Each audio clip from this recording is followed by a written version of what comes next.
Yang berikutnya, ya, tanda yang berikutnya adalah semakin bertambah banyak orang yang belum sungguh-sungguh bertobat. Akhirnya mereka murtad sebelum kedatangan Tuhan Yesus yang kedua kali. Di sisi lain, makin subur dan berkembangnya ajaran sesat dan nabi-nabi palsu. Matius pasal 24 ayat 13 sampai 12 mengatakan di sana banyak orang akan murtad karena belum sungguh-sungguh bertobat. Maka Bapak Ibu yang dikasih oleh Tuhan Yesus Kristus, ada korelasi yang kuat ya antara kemurtatan ini dengan penginjilan. Makanya tadi di awal kan, tanda anugerah pemberitaan Injil kan itu, ruang kesempatan orang bertobat atau memberitakan Injil. Itu menjadi penting harus kita manfaatkan. Supaya apa? Mempersempit ruang dan kesempatan untuk orang murtad. Karena orang yang murtad itu sebenarnya orang yang belum sungguh-sungguh bertobat. Jadi jangan heran Bapak Ibu, kalau di zaman akhir ini atau kalau di akhir zaman ini, makin sering kita dengar lewat berbagai media elektronik, media sosial, oh dulu orang ini hamba Tuhan, pendeta, pelayan, penginjil. Oh tiba-tiba udah murtad, nggak aneh. Biasa aja. Karena kenapa? Ya emang belum bertobat. Tapi kok bisa pendeta, hamba Tuhan, penginjil bisa belum bertobat? Oh iya betul. Bisa kok. Contohnya ada nggak di Alkitab? Wah ada. Siapa? Nikodemus. Yohanes pasal 3, jangan lupa Bapak Ibu tuh. Yohanes pasal 3, 1 sampai dengan 6 kan? Nikodemus itu seorang pemimpin agama Yahudi. Tokoh agama loh itu. Ketua sinode. Bahkan mungkin dia selevel dengan paus atau apa? Pendeta senior loh. Dia juga belum bertobat tuh. Belum lahir baru. Jadi Bapak Ibu, untuk itulah kita semakin terus beritakan Injil. Apalagi yang akan terjadi? Saling mengkhianati di antara sesama orang Kristen. Kan ini terjadi. Ya. Saya pernah mendengar kesaksian seorang teman saya pendeta. Rupanya gerejanya itu ditutup Bapak Ibu. Karena ada gereja lain membayar ormas. Untuk apa? Mengintimidasi gereja teman saya ini. Sehingga setiap hari Minggu ormas itu datang sweeping tuh. Jemaatnya lama-kelamaan takut juga lah. Sehingga apa yang terjadi? Gereja teman saya ini mati. Usut punya usut. Rupanya suatu saat pemimpin ormas itu ngaku ke teman saya ini yang pendeta ini. Dia bilang, Pak Pendeta, jangan salahkan saya ya. Kalau gerejamu, jemaatmu udah hilang. Karena bukan saya yang salah. Lalu teman saya ini bilang, loh kenapa kau bilang begitu? Orang kamu yang mengintimidasi saya dan jemaat saya kok. Sebenarnya, saya lakukan itu bukan karena kehendak saya.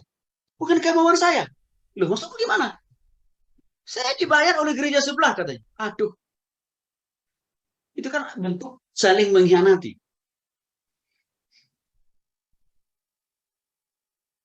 Ini juga saya alami loh Bapak Ibu. Saya alami loh ini dalam pelayanan. Tapi saya tidak mau baper karena saya tahu ini adalah bagian daripada tanda ya akhir zaman kok. Apalagi benci terhadap Tuhan dan juga terhadap sesama manusia. Itu kan makin subur sekarang kebencian itu.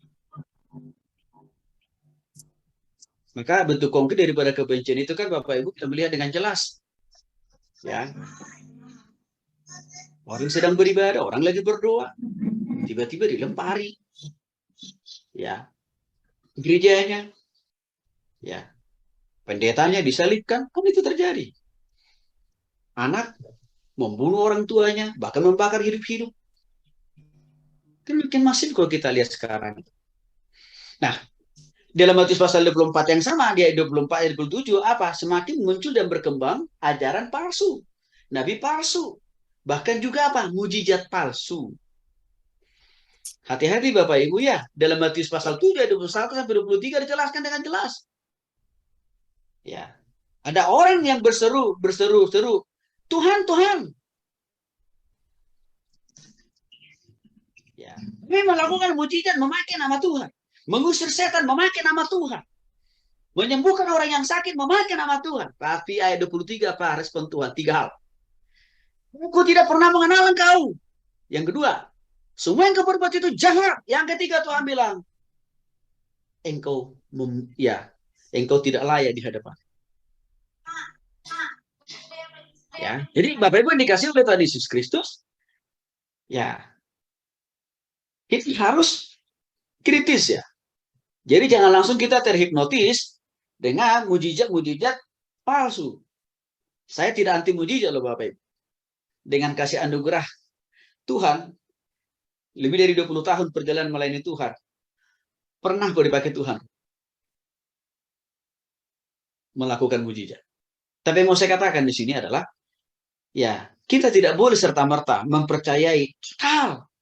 Kalau namanya kesembuhan itu pasti semuanya mujizat yang dari Tuhan. Pakai kuasa belum tentu. Karena pada dasarnya iblis juga bisa menyalurkan, mendistribusikan kasih kuasanya untuk memberikan kesembuhan, kasih kuasanya untuk berikan apa? Berkat, kasih kuasanya untuk berikan orang apa?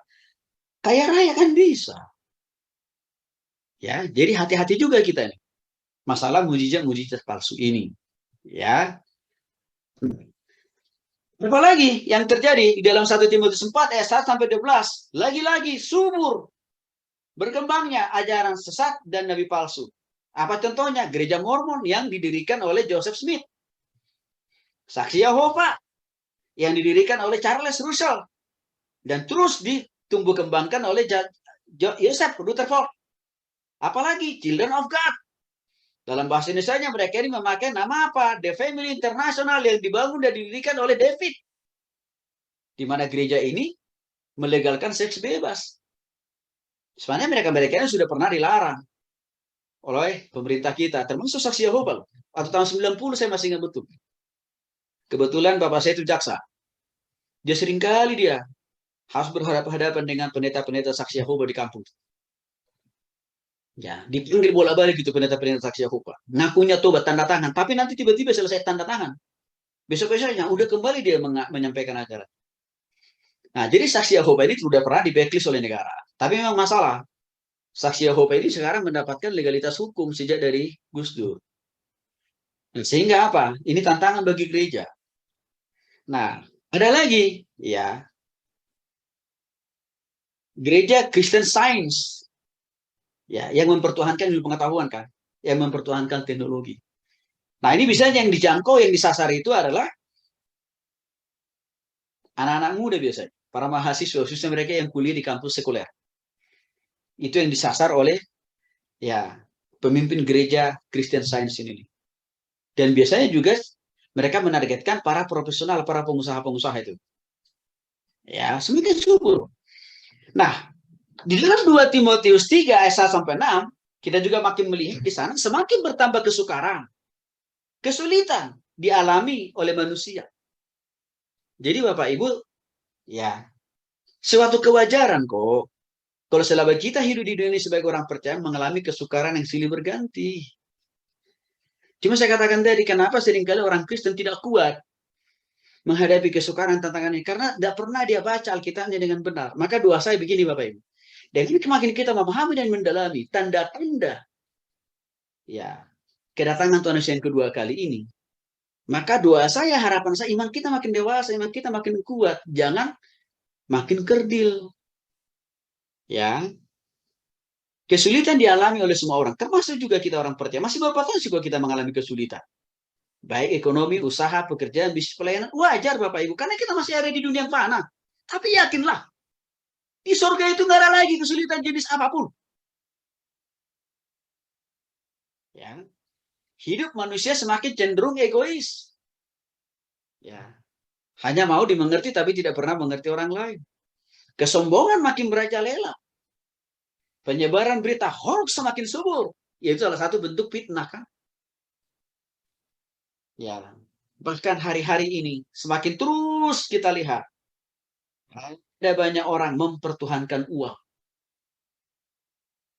Ya, itu adalah tanda, ya, bahwa kita ini memang ada di zaman akhir atau akhir zaman Bapak Ibu. Ya, cenderung anak-anak melawan orang tua, tidak tahu berterima kasih, tidak peduli dengan agama. Tantangan kan hari-hari ini Bapak Ibu. Ya, bagi kita para pendeta hamba Tuhan. Ya, sekarang udah mulai agak reda COVID. Tapi untuk mendorong jemaat supaya mau ikut ibadah tatap muka kan nggak gampang juga. Maunya sekarang apa? Online terus. Di sisi lain, itu jadi kesempatan juga untuk orang-orang Kristen malas tidak mau ibadah datang ke gereja kan. Ini adalah bagian dari apa yang sudah dicatatkan dalam Alkitab bahwa tingkat kepedulian orang terhadap Tuhan dan agama makin rendah. Dan ini kita sekarang ada dalam posisi itu. Ya. Terus apa lagi? Kecenderungan untuk tidak mengasihi Tuhan dan sesama. Itu makin muncul kok. Ya, coba. Bapak Ibu yang dikasih oleh Tuhan Yesus Kristus. Kasus yang sedang ditangani oleh polisi itu. Cukup malu kan? Karena kenapa? Pemimpinnya agamanya Kristen. Yang dibunuh, yang dianiaya, yang dicincang, yang dipotong orang Kristen pula. Malu kan? Bapak Ibu tuh. Artinya apa? Kasih terhadap sesama saudara seiman itu makin kandas, makin tipis. Ya, kecenderungan orang sulit untuk mau mengambil jalan berdamai dengan sesamanya kalau ada konflik. Maunya apa? Udah, maju terus sampai ke pengadilan. Gitu ya. Suami istri yang lagi bertempur juga begitu. Didamaikan oleh Pak Pendeta, didamaikan oleh pengacara. Pokoknya cerai. Begitu. Ya. Apalagi pola berpikir ala kadrun. Ini juga makin dimiliki oleh sebagian orang Kristen loh. Ya, pola berpikir ala kadrun. Artinya apa? Kurang ilmu.